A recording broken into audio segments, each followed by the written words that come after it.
The story of Robert Davila. You know who that is? No, you don't, because I do. 3 months ago, I gave khutbah in Fort Worth. I haven't been to that masjid in 4 or 5 years, and they invited me for some reason, and I went. And I gave khutbah there. My khutbah was about dua. An Egyptian fellow comes up to me, a young man came up to me afterwards, he goes, Allah fulfilled my dua today. And I said, what's your dua? He said, my dua was that Nu'man Ali Khan should meet Robert Davila. I was like, are you Robert Davila? He goes, nope, I am not Robert Davila. Robert Davila is my friend. But I think Allah is fulfilling my dua. I was like, fire away, I want to know. Robert Davila is a young man who lives in a town 40 minutes past Fort Worth. He was a farmer, young guy. And he was hit with some sort of genetic disorder that kicked in later on in his life, and he became paralyzed from the neck down. And he lives in a nursing home. Most people in that nursing home are 90 years, 100 years. They're really, really old people. And then there's, his room where he's paralyzed neck down. He's the only 30-something-year-old that is in the nursing home, okay? And he's been in that nursing home for the last 10 years. His family got a computer for him that's voice activated, so he can give voice commands, put a headphone on and Google stuff and search stuff so he can surf the web and find information. In his room, and by the way, staunch Christian family, the minister comes and prays for him every week and things like that. And his best friend was in the bed next to him. One of his best friends. He became best friends because he met him at the nursing home. This person was also paralyzed and he needed a new liver. Okay? A liver transplant. He was waiting for a liver transplant. And they used to talk about, God and things like that all the time. They were good friends.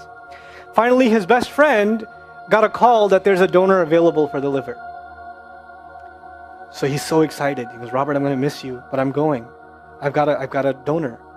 So they take his friend and they go into the operation, and his friend died at the operating table. Now his friend, who's also a Christian, the deceased friend, his sister, took one of the amulets of his friend, a crucifix, and she gave it as a gift to Robert. This is a reminder of your old buddy. So he hung it on the side of his hospital bed. Robert Davila lives a pretty decent life in there. The nurses take care of him. He's a happy guy. And one day he goes to sleep and he sees a man in his dream. That man says his name is Muhammad. And he says, pointing at the crucifix, God did not send messengers so they would worship the messengers. God sent messengers so you could worship God. And Jesus was just a man. He walked in the markets and he ate food. He walked in the markets and he ate food, and the dream stopped. He only knows that Jesus was just a man. He knows there's a man named Muhammad that said that to him. He said that messengers came so people could worship God and not the messengers. This is all he knows. So he starts Googling Muhammad. He finds Islam. He takes Shahada. When he takes Shahada, he wants to learn about the Quran. So he goes on these chat sessions and finds somebody needs to teach me Quran. He finds a brother in Egypt that he gets together with on Skype to try to learn Arabic. Learn the Arabic alphabet. Once he learned the Arabic alphabet, he learned to recite the Quran. He memorized 10 surahs from his hospital bed. Then he said, I'm beginning to memorize the Quran and I'm beginning to learn about this prophet, but I need to understand the Quran. So he starts Googling how to understand the Quran. And for some reason, he ends up on my videos.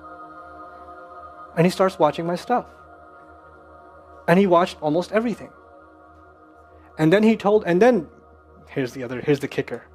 In the nursing home, there was an Egyptian fellow that used to come in and do some repair work.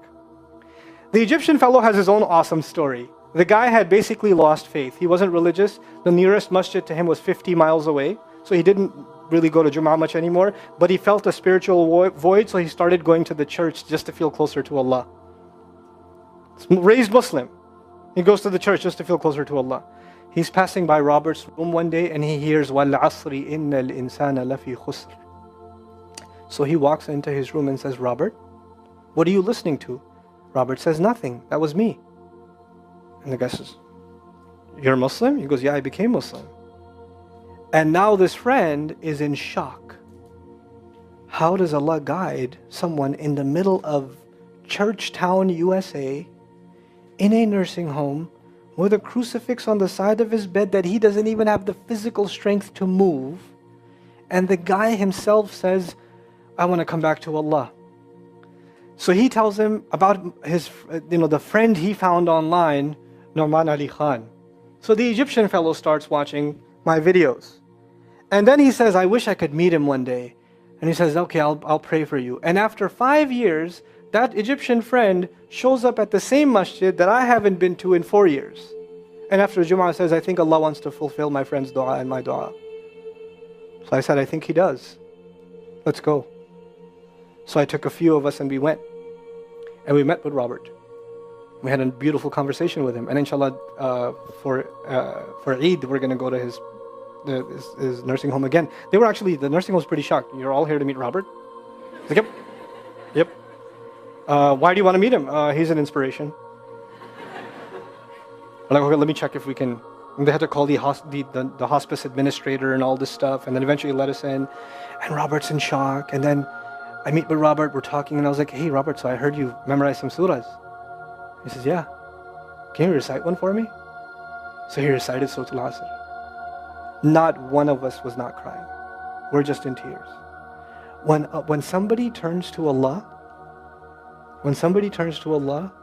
don't worry about the means. Guidance will come. Balance will come.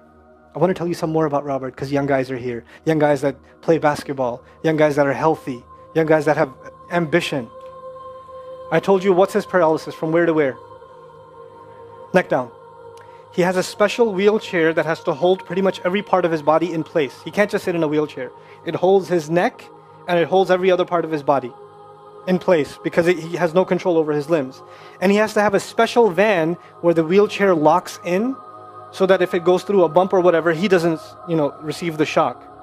So he made a request. He wants to go to the Friday prayer. They didn't have the special van, so they put him in a regular van. And so he went in the regular van and a few bumps and his spine got even more hurt. He went to Jumu'ah. He came back in excruciating pain. And they said, I'm sorry, Robert, you're no longer able to sit in your wheelchair. You're going to have to stay in your bed for the next 6 months at least. If you see recovery, then you can get back up again. I met him in that span. He had already been in that bed for 3 months already. And the reason he was in that bed is he went to the Jummah prayer. And he told me about the Jummah prayer. He said, I've never felt more peace in my life than I was in that masjid. And you know what I'm going to do, Brother Norman? When I can sit in my chair again, I'm going to go to Jummah. I'm going to go to the masjid because I've never felt like that before. There's someone who has nothing but control over his mouth and his eyes. And he says, I only find peace in the masjid. And here we are.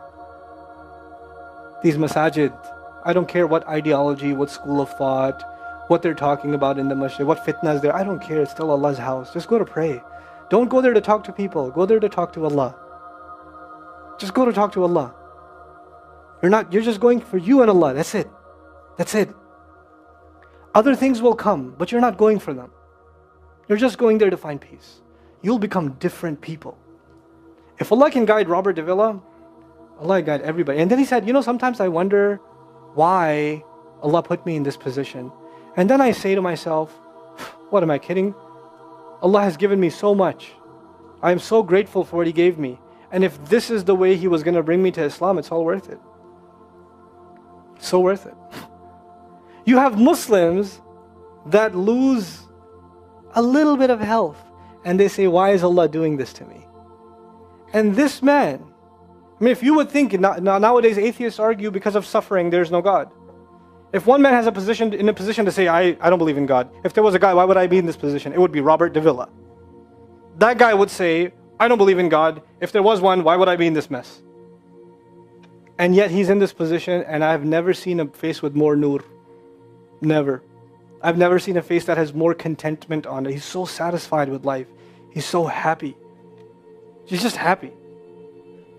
The last 7 or 8 khutbahs I've given are actually based on one sentence each on one sentence that he said in his conversation. Is that profound? He's a teacher to me. I consider him a teacher. He's my sheikh. Somebody says, who's your sheikh? I say, Robert Davila. Really? Is that a pizza place? Or no. The guidance is all around us. You don't have to get worried about what's not there. There's plenty there. You know what Allah did for the people of the cave? You know He even guided them in where to sleep. You know He even guided them on where to turn. As the sun was coming, they'd turn away from it. As the sun came from the other side, they'd turn the other way. Allah will guide you in your sleep when you make dua to Him. He'll even guide you in your sleep. Every toss and turn will be guided by Allah. Can you imagine? We shouldn't be skeptical in Allah's guidance. We shouldn't worry about how am I going to find balance. No, that's Allah's job to guide you. Your job is to talk to Him. Your job is to get sincere. That is the message I have for you. That is how we're going to find balance. Honestly. And if once you do that, once you become sincere to Allah, Allah will open doors. Allah will give you friends. Allah will give you teachers. Allah will give you access to resources, all of which are going to bring you closer and closer and closer to Him and to the truth and make life better for the people around you. This is really the gist of what I wanted to share with you.